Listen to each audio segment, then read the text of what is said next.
Broadcasting live from the Business RadioX studios in Woodstock, Georgia. Welcome to Women in Business, where we celebrate influential women making a difference in our community. Now, here's your host. Welcome to Cherokee Business Radio. I'm your host, Megan Porter, and I'm here today with Dr. Hayden Nunn. I'm the practice manager for North Georgia Audiology, and Dr. Hayden is our lead audiologist for our Woodstock location. We are excited to introduce our Women in Business series, so our objective is to educate our wonderful community on the allied health professions and the very talented and knowledgeable women who run them. Here today is Dr. Jen. Dr. Jen is a chiropractor with Ridgewalk Chiropractic, and she has so kindly volunteered her time to share with you all of our many aspects of her career and how she is helping to make a difference in our community and healthcare. Dr. Jen, tell us a little bit about yourself and what it is you do daily. Good morning. Dr. Jen is my name. My last name is Angerami, which is why I go by Dr. Jen. And like Megan said, I am a chiropractor at Ridgewalk Chiropractic here locally in Woodstock. And I've been serving my community for almost 20 years now. So Wow. That's amazing. Pretty amazing, yeah. And I see lots of patients. We're a family practice, so we have patients of all ages, including infants, children, adults, and adults that like to stay active in their later years. So we take care of everybody that wants to be healthy and improve their health in lots of ways. Awesome. So what made you get into chiropractic work? Yeah, I have been raised by a chiropractor. So my dad is a chiropractor. He practices still in New Jersey. He's about to retire. So growing up, he was in chiropractic school. And so there were always books around. And I just knew that I wanted to be a chiropractor like from a very young age. So I went to University of Iowa for my undergrad studies and moved here from Illinois in 1998 and went to Life University for grad school for chiropractic. That's awesome. Yeah. That's awesome. So fill us in a little bit on what chiropractic work is. Do you say chiropractic or chiropractice? This is the question of the day. It is referred to as chiropractic, right? Right, The technique or the art of adjusting. So chiropractic is a science, an art, and a philosophy. And basically the method is we look at the spine. We look to the spine to try to remove any interference that might be causing pain, symptoms, all of that. So what we do is gently adjust the spine by removing subluxations. And a subluxation is when a bone or vertebrae misaligns in the spine and actually causes irritation to the nervous system, reducing function of the body. So if we remove that interference by adjusting the spine, then the body can heal itself and function better. That's really cool. So how long do you have to go to school to do something like that? About 8 years. So it's like a little Wow. bit less than 8 years. You don't technically have to have a full undergrad degree to get into chiropractic school, but it's the equivalent of that. That's really cool. I know that I didn't know that you could have infants and children doing chiropractic work because, Yeah. I'm in audiology, so the whole chiropractic side of things I'm not that familiar with. So I'm very excited to have you here today and kind of learn more about what you do. So tell us a little bit about your techniques with infants and children. That's interesting to me. Yeah, it's very gentle. The way that we adjust an infant or a young child is very different from the way that I would adjust you or an adult. So technique-wise, really what we do is palpate or feel the spine and notice any imbalances, mostly muscle tension and stress. So, for example, I have a lot of parents that bring children in for ear infections. So, very common problem for young ones. And so oftentimes we'll find that there's an irritation or a misalignment of the spine in the upper cervical area, especially C1 or C2, the first two vertebrae in the neck. And just adjusting that very gently, which it would be basically the weight of a dime. If you imagine that amount of pressure can cause irritation to the nervous system. And so gently just palpating and feeling and, applying a small, gentle force to the spine allows the body to align itself and it's pretty miraculous watching kids get adjusted. I was about to say, so they'll come in to see me and they'll cry while I do the test and say, "Hope you have an ear infection. Let's send you to Dr. Jan." That's awesome. Exactly. Yeah. So it's great because they respond very quickly, kids and infants especially, but they haven't had the amount of years of stress and tension on their spine, right? So they usually respond within a couple of visits. They're very squishy. They are. They are. And those bones aren't fully formed, right? So they're mostly like cartilage. And so it doesn't take a lot to really make a big difference. That's pretty cool. So what would you say would be your most challenging patient to work with in terms of adults and things like that? Excellent question. So having been in practice 20 years, I always thought when I was young in practice that the big, heavy people would be so challenging to adjust. Like, how am I going to adjust this big, muscular guy? Usually they're actually a little bit easier. It's usually the very petite, younger females that are so flexible. She's trying to call me out here. Looking at Megan here. I mean, I went through the whole process with Dr. Jen, including the x-rays and everything, and she did adjust me. So I'm like, okay, cool. That is totally me she's talking about. Yeah. It's challenging when there's hypermobility in the spine, or there's increased flexibility, or when it's difficult to get a patient to like joint tension. Those are the most difficult patients. And I would say, as far as symptoms, acute low back patients are usually very challenging. So when we have somebody that has sciatic pain or, just years of lower back pain, it's challenging to basically get them out of the bad habits that cause that, because in our profession, we kind of say now that sitting is the new smoking, and most of us are sitting for long periods of time. Oh, no. And so erasing those bad habits is really challenging for patients to like get a full recovery. So how would you tell a patient, okay, let's try not to sit so much? What would be your advice with something like that? So it's amazing that now we have Veridesks, which allow patients to work, even if they're working from home, they can actually stand for periods of time, right? So that has been an amazing addition, I would say, to home office life and even, office life for patients. So really just being able to take breaks from sitting too long. So I really try to remind patients every 30 minutes they need to either change their position, which could mean just pushing back from their desk and flexing forward to touch their toes and kind of get those muscles to loosen up a little bit, get the blood flowing, just change their position. And posture has like such a huge impact on that, right? So if we're sitting, it's causing stress on the spine. It actually puts 3 times the amount of weight on our discs in our low back when we're sitting versus when we're standing, because we don't have that support from our lower body. So it is, that can be challenging. But that's really good advice. Just yesterday I was in an appointment with one of my patients, and I was sitting there and I was just moving. I was like, man, my back is starting to really hurt. And you're right. You do forget to move if you have an office job, or even now with the world the way that it is, a lot of people are working from home. So right. I think that's really good advice that you would forget to do a lot of the times. So, right. Yeah, that's awesome. I'm also impressed with a lot of companies are just more willing to provide that ergonomic workspace for their patient or for their really employees. Absolutely. So whether they're at home, I see a lot of those people having their home offices remodeled, which makes a huge difference over time. Nice. Yeah.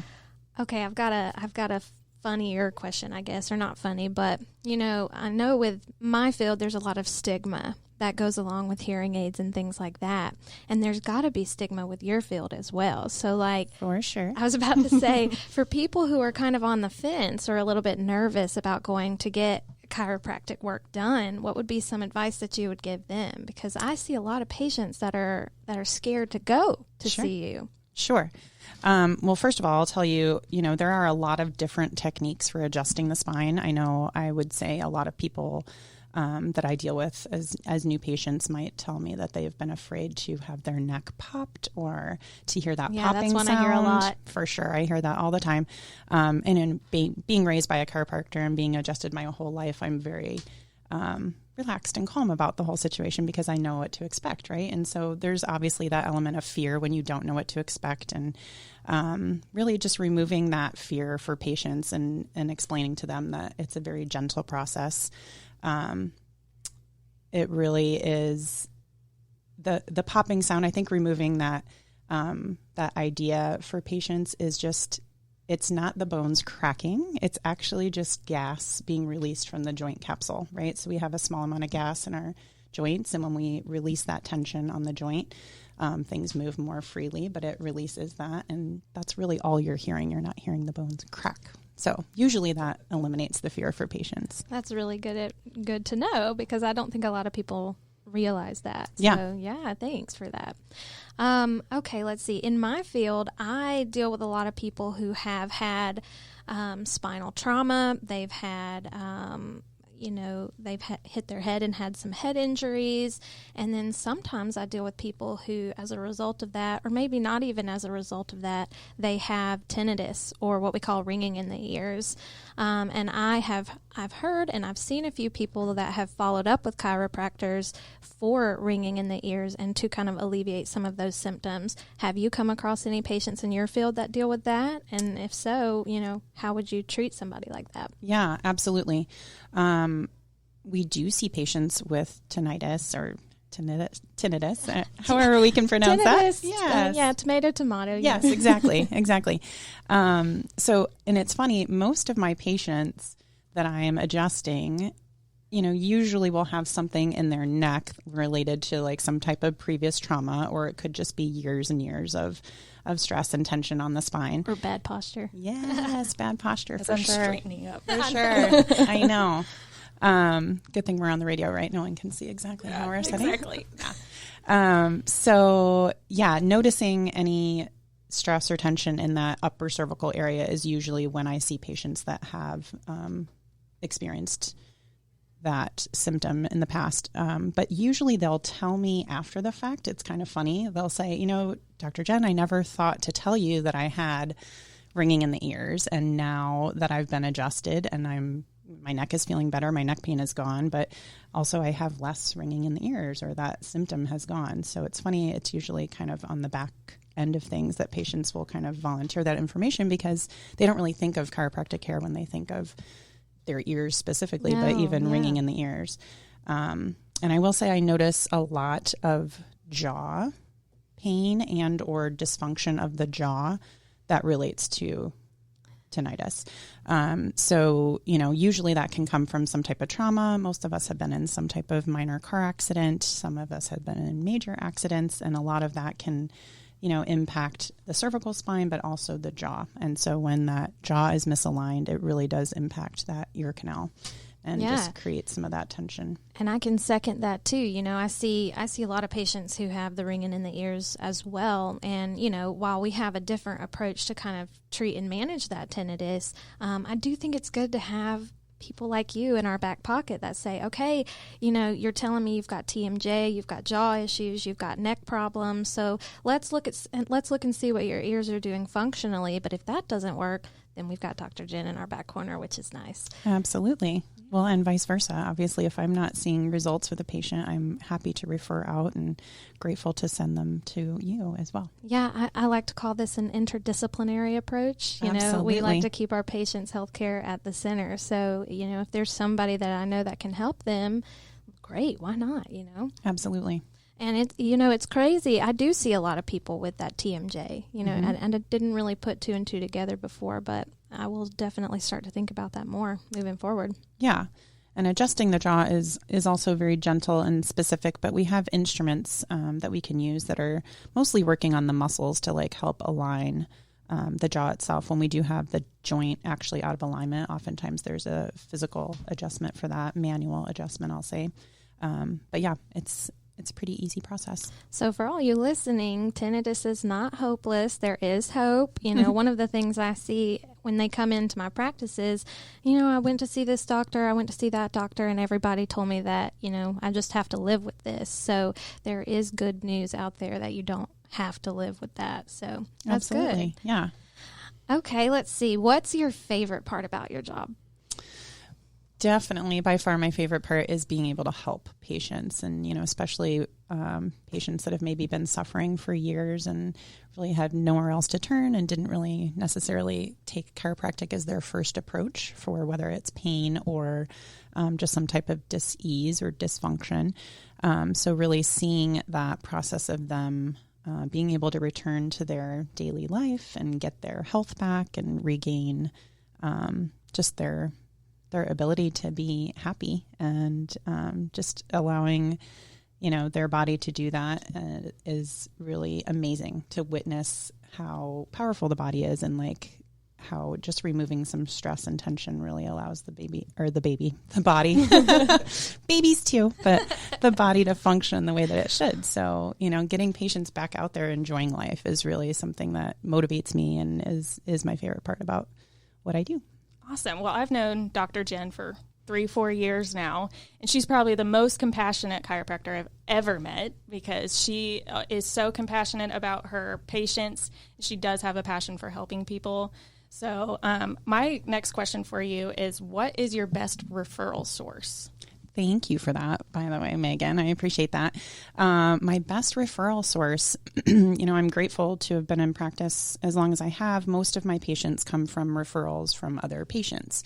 So it's really just after your experience in my office, explaining that to other patients and potential patients about your experience in the office, and just sharing that knowledge and removing those barriers for patients to consider coming into the office that might have, reservations or not, they're just not sure about what to expect when they come to a chiropractor. So, any patient that just has a conversation and is willing to tell a patient about their experience, I think is really the best. Just word of mouth advertising by far goes the longest way, right? When we experience something good and we share that with others, I think that's just awesome. We have a saying at our office that the best compliment you can give is to refer a friend. Mm-hmm. So, absolutely. Yeah, I would agree with that.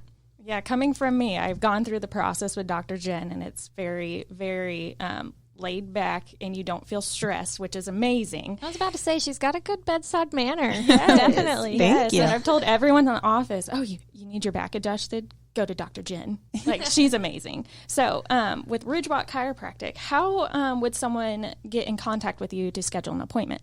Yeah, so there are a couple ways. You can go online to our website, which is ridgewalkchiro.com, and we can also just accept phone calls, obviously, to schedule those appointments. So our front desk staff is amazing, and they are very accommodating. We have hours Monday through Friday, and so there's always going to be, a time where we're there after hours as well. So there's going to be a time that we can get you in to see you, but it's usually about 45 minutes for the first appointment. Like you mentioned, you had x-rays when you came into the office. That is something that we do. We also have like a full physical therapy suite. So if we need to do any muscle stim or ultrasound or different additional therapies in the office, we can do all of that as well. And that can change based on a visit to visit basis, right? So a typical visit, once you've become like an active patient, we've already started you up, is usually about 30 minutes. So, and again, it kind of just depends on what you have going on that day. Right. So, yeah. And I know you gave some advice earlier in this podcast, but to leave the best bit of advice at the end of this podcast, what would you say for your future patients? The best advice is you have to be your own advocate for your own health, right? You have to listen to your body and really trust that that you know best. And, we all kind of have that doctor within us, so to speak. And so if you trust and know that what you're experiencing needs further attention, then, don't ignore those symptoms. Your symptoms are your body's way of trying to tell you there's something that's wrong. You only have one body, right? That's exactly right. And one spine. Yes, so, yeah, we got to take really good care of it. So, it comes from staying active and exercising, obviously, eating right. It all plays a role as far as our overall health. But, from a physical standpoint, just really being in tune with your body and being willing to do those things that it's going to take to actually get better. As Joseph Pilates said, you're as young as your spine is flexible. That's right. That's amazing. So, yes. That's what I tell my husband all the time. Yes, absolutely. Love Pilates. Awesome. Okay, well, I believe this is about the end of our podcast. Do you have any questions for us before we go, or is there anything else that we haven't talked to you about that you would like to get out to the world? and Woodstock. No, I think we've really covered everything, and I really just want to thank you for having me on. It was a pleasure, and this is my first radio experience live, so this is so much fun. It is fun, yeah. I really appreciate you having me. We're so glad that you came, and like we said, we just wanted to kind of share you and the amazing things that you're doing to help the community and to help people lead a better life. So we appreciate all of the expertise. I definitely learned a lot. You know, as an audiologist, I don't know a whole lot about the other allied health professions. So I'm glad that you're here, and I hope that other people have taken away from this what I have. So thank you for coming. Thank you so much. I appreciate it. And again, to piggyback off of Hayden, I want to just thank you so much. We have been so excited for this podcast for the last week since we met you for lunch, and Dr. Jen, and just thank you for everyone for taking the time out of your day to listen to our Women in Business series. I am Megan Porter, and this is Dr. Hayden Nunn with North Georgia Audiology, and until next time, have the very best day.